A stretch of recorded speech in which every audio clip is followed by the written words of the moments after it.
Envío un saludo a la directora Jamie, al profesor Fabián y a mis compañeros del curso Inferencia Estadística.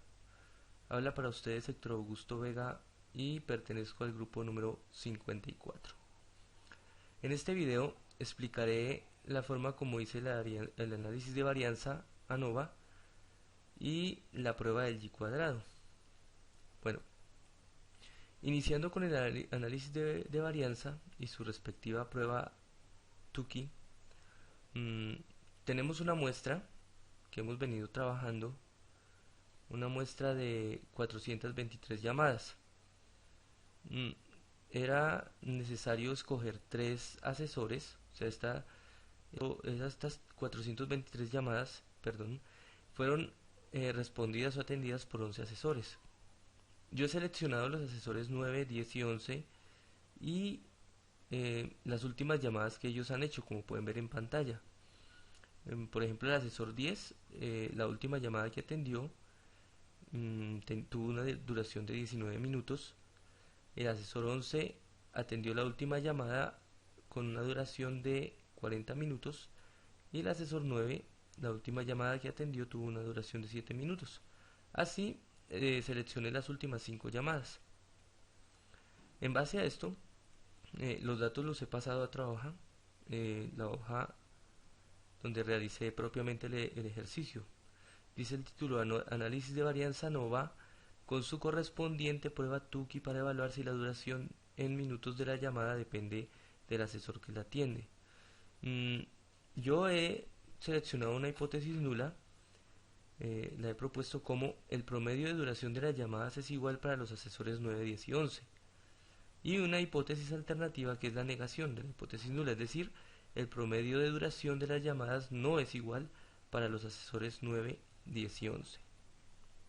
Los datos que extraje de la variable muestra están aquí. Las últimas 5 llamadas que atendió el asesor 9 con su respectiva duración, lo mismo para el asesor 10 y lo mismo para el asesor 11. Esos datos los he trasladado a una tabla, una pequeña tabla aquí en Excel que estoy seleccionando, y esa tabla tiene los mismos datos, o sea, las 5 llamadas como 5 observaciones y los 5 datos por cada asesor. A cada uno de los datos de cada asesor le he sacado su respectiva media con la función promedio para el asesor 9, para el asesor 10 y para el asesor 11. Asimismo he sacado el promedio de las medias, la varianza, la desviación estándar, el valor de n, que es 5 llamadas por cada asesor, y la suma de los minutos de las 5 llamadas por cada asesor y las sumas totales. Bueno, para hacer un análisis de varianza con Excel, básicamente lo que se hace es ir a datos, ir a la parte que dice análisis de datos, análisis de varianza de un factor y darle a aceptar. En este caso yo selecciono, ¿sí?, la parte donde están los datos, o sea, las 5 llamadas. Bueno, le doy rótulos en la primera fila porque es el título de cada lista, que es asesor 9, asesor 10 y asesor 11. El alfa es de 0.05, es la que hemos venido manejando en el curso. Y bueno, los resultados se expresarán en una hoja nueva. Damos a aceptar y aquí me aparece el resultado. La cuestión aquí, bueno, por comodidad, yo en la misma hoja tengo esos resultados y están aquí. Análisis de varianza de un factor, esta tablita realmente corresponde a los datos que están en gris, en la otra tabla. Con la cuenta, o sea, los valores de n, la suma, los promedios y las varianzas. Esto es conocido. La parte aquí, la parte central, o la parte que más se tendrá en cuenta, es el análisis de varianza. En ese análisis hay unos datos a tener en cuenta. El valor de f, por ejemplo, 0.2296998, ¿sí? El cuadrado medio del error, que es 211, los grados de libertad, 12, valores críticos, o sea, valores muy importantes, por decirlo así, que se deben tener en cuenta. Aquí ya podemos hacer un análisis que el valor de f 0.22 o 0.23 es menor que el valor crítico para f.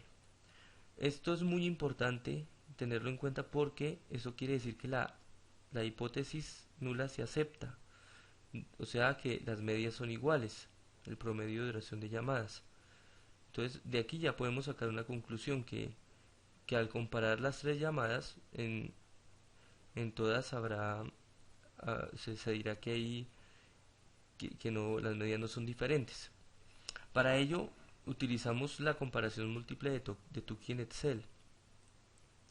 Mm, Aquí básicamente se agrega la media del asesor 9, el número de llamadas que atendió el asesor 9, en este caso 5, lo mismo la media del asesor 10-20, en el asesor 10-5, la media del asesor 11 que es 26.2 y el valor, o sea, las 5 llamadas que atendió el asesor 11.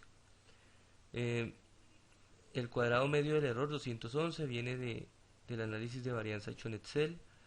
Eh, el estadístico Q de Tukey se calcula o se obtiene de acuerdo a los grados de libertad que son 12. Con una tabla, vamos a una tabla que es la tabla de Tukey, cuantiles de la distribución de Tukey.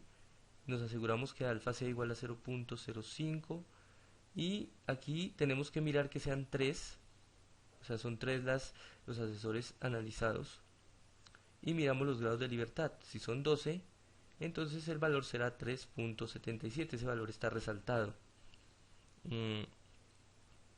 Entonces, de esta forma sabemos que el estadístico Q de Tukey es 3.77.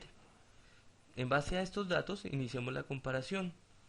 Aquí ¿qué es lo que iniciamos? Miramos la diferencia absoluta, que no es más que el valor absoluto de la diferencia entre las medias del asesor 9 con el asesor 10, que da 3.6. El error estándar de la diferencia no es más que la raíz cuadrada del cuadrado medio del error sobre 2 por 1 sobre el número de llamadas que atendió el asesor 9 más 1 sobre el número de llamadas que atendió el asesor 10. Estamos comparando en este caso asesores 9 y 9 y 10. La amplitud crítica no es más que es el estadístico Q de Tukey por el error estándar de la diferencia, que ya lo hemos calculado anteriormente. Da 24.49. Para saber si las medidas del grupo 1 y 2, en este caso de las llamadas de los asesores 9 y 10, son diferentes o no, pues simplemente miramos. Hacemos un análisis que nos dice, bueno, si la diferencia absoluta es mayor que la amplitud crítica, las medidas son diferentes. Si no, pues no son diferentes. En este caso, la diferencia absoluta es menor. Entonces no son diferentes. Ese mismo análisis lo hemos hecho para los asesores 9 y 11. ¿Sí? Aquí nos dice no diferente. Y para los asesores 10 y 11. Y en Excel nos dice que no es diferente. Bueno, esto ha sido en Excel. Pero también podemos hacer ese cálculo, o sea, hacer ese trabajo en Infostat. En el programa Infostat tengo aquí el asesor y la duración en minutos. Son los mismos datos que manejé en Excel. ¿Sí? Son estos mismos datos que están aquí al inicio. ¿Sí? Aquí estos que estoy seleccionando. En Infostat también están los mismos. Y voy a estadísticas, voy a análisis de varianza. Aquí pues tengo ya seleccionadas la variable dependiente como duración en minutos, la variable de clasificación como el asesor. Le doy a aceptar. Voy a la pestaña comparaciones, selecciono Tukey, le doy a aceptar y el programa hace el análisis. ¿Sí? Aquí los datos son realmente iguales a lo que ha hecho Excel. Es un programa muy eficiente. Bueno, yo le he tomado un pantallazo a estos resultados y lo he copiado a la hoja que estoy trabajando en Excel. Aquí está el pantallazo y pues puedo hacer una comparación. En este caso, pues, si miramos la parte del análisis de la varianza, vemos los mismos datos.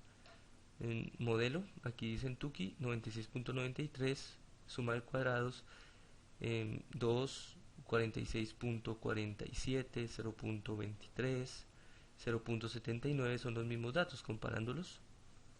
En la parte de los errores, ¿sí? Dentro de los grupos dice 2532, dice 12, dice 211, que es la parte del promedio de los cuadrados, y la parte de los totales también 2628.93, y los grados de libertad aquí la suma da 14. Entonces realmente el trabajo que ha hecho el programa es el mismo. La cuestión es que automáticamente Infostat nos da el test de Tukey. Entonces aquí el analizado, y podemos mirar los resultados también en la comparación múltiple de Tukey. Estamos manejando un alfa de 0.05, o sea, igual. eh, Podemos comparar esta con la parte de las medias, de los n, de los errores, ¿sí? Los errores aquí 6.5 le ha dado aquí a todos. Pues aquí sería lo mismo si lo aproximáramos en Excel. Mm, Básicamente dice, bueno, al final dice medias con una letra común no son significativamente diferentes. Entonces el programa aquí nos dice AAA no son diferentes y se corrobora el trabajo hecho con Excel. Por lo tanto, se puede concluir que se acepta la hipótesis nula con un nivel de confianza del 95%. Por lo tanto, la duración de las llamadas no depende del asesor que las atiende. No es cierto que dependa del asesor. Este es el enfoque que le he dado al trabajo en esta parte. Bueno, ahora pasamos a la prueba del y cuadrado. Para la prueba no paramétrica y cuadrado se intenta probar que los datos de la variable consumo de kilobytes se distribuyen como una normal, es decir, como una campana de Gauss. La cuestión aquí es que, bueno, básicamente se hará una comparación entre un estadístico teórico y un estadístico calculado. Para el estadístico teórico tenemos que mirar la variable de consumo kilobytes, que como hemos mencionado siempre estamos trabajando con una muestra de 423 llamadas. Cada llamada tiene un consumo de kilobytes, tiene un valor, y en base a la regla de Sturges, ¿sí? Que aquí la tenemos, dice K igual a 1 más 3.322 por logaritmo de n, con un n igual a 423, nos ha dado el valor de K aproximadamente igual a 10, lo hemos aproximado al entero superior que es 10. Los grados de libertad entonces en este caso serían K menos 1 menos M. En este caso M serían el número de parámetros a estimar. Para este caso es la media y la desviación. Bueno, haciendo el cálculo, los grados de libertad serían 7, M sería 2, K sería 10 y alfa sería el 5%.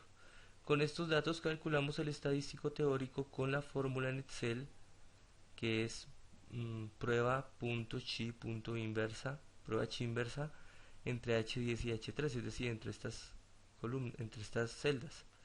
Y nos ha dado un valor de 14.067. Para que sea una distribución normal es necesario que el estadístico calculado sea menor que 14.067. Y es lo que vamos a ver a continuación. Para estos valores, siempre dando fórmulas de Excel, n nos da a contar entre D18 y D440, nos ha dado 423 tamaño de la muestra. La media, que es promedio entre D18 y D440, nos ha dado 1.412.754.55. La desviación estándar entre esos datos de esa variable nos ha dado 870.075.17. Se han identificado que el valor mínimo es 9.016, el valor máximo 2.996.345, el rango que es 2.987.329, el valor de K, que es el número de intervalos, ¿sí? O de clases 10, y la amplitud, y la amplitud nueva y el nuevo rango. Esto lo hemos distribuido en una tabla, ¿sí? Esta tabla, como se trata de una distribución normal, tiene como primer valor el límite inferior de la primera clase menos infinito, y el límite superior sería, de acuerdo a la amplitud de cada intervalo, sería 307.749. Seguimos trabajando así todos los intervalos hasta que el último nos da en el límite superior más infinito. La frecuencia observada de cada intervalo la hemos calculado utilizando la función contar si conjunto en los datos de la variable entre D18 y D440 mayores o iguales a 9016 para efectos de obtener datos, y en los que son menores a 307.749, o sea, el límite superior de este intervalo. Nos ha dado 40, en el segundo nos ha dado 62, 44, 50, 34, así sucesivamente hasta el intervalo 10 que da 42. Si yo le doy sumar a estos datos, la suma debería dar 423. Si no nos da 423 es porque algo está mal. Vamos a corroborarlo.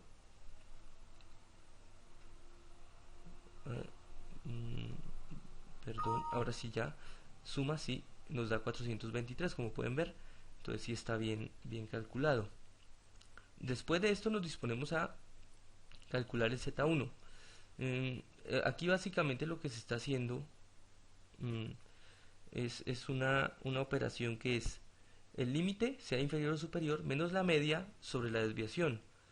A menos infinito no se le puede calcular eso, entonces no se hace. Pero en el caso del límite superior, que es 307.749, en la primera clase, sí se puede realizar esa operación, como pueden ver aquí la fórmula. Esto se está calculando con todos, límite inferior y superior. En el último intervalo no se realiza eso, no se calcula ese límite, ¿sí? Pero sí en los demás, exceptuando el límite inferior del primer intervalo. Luego nos disponemos a calcular la probabilidad P de z sub 1 menor que z, y a su vez z menor que z sub 2. Aquí, ¿qué se está haciendo? Una distribución normal estándar, no invertida, de una que con media de 0 y una desviación estándar de 1, ¿sí? De los valores de los límites,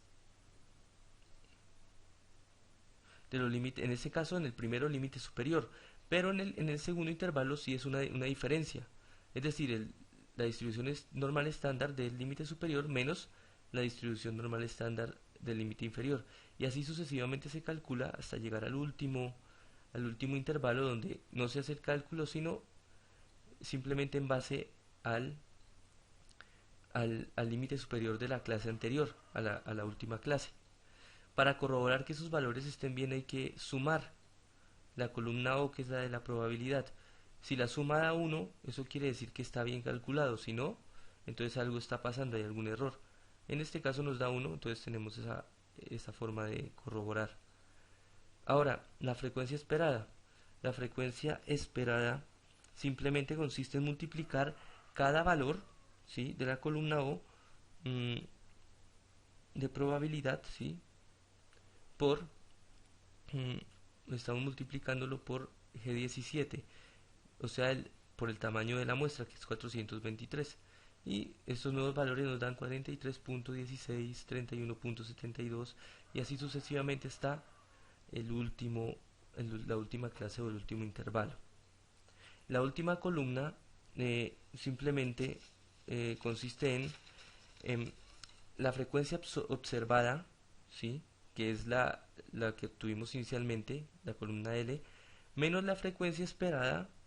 Ese resultado se eleva al cuadrado y se divide entre la frecuencia esperada. Esta última columna, los resultados se suman y nos dan, en este punto ya tenemos el resultado del estadístico calculado, el y cuadrado calculado. Entonces, lo que vamos a hacer aquí es analizar. Vemos que el estadístico teórico es 14.067, el estadístico calculado es 53.6631, por lo tanto se puede concluir que la distribución del consumo de kilobytes no es normal. Bueno amigos, esto ha sido todo y espero que haya sido claro en la explicación y les deseo muchas bendiciones. Hasta pronto.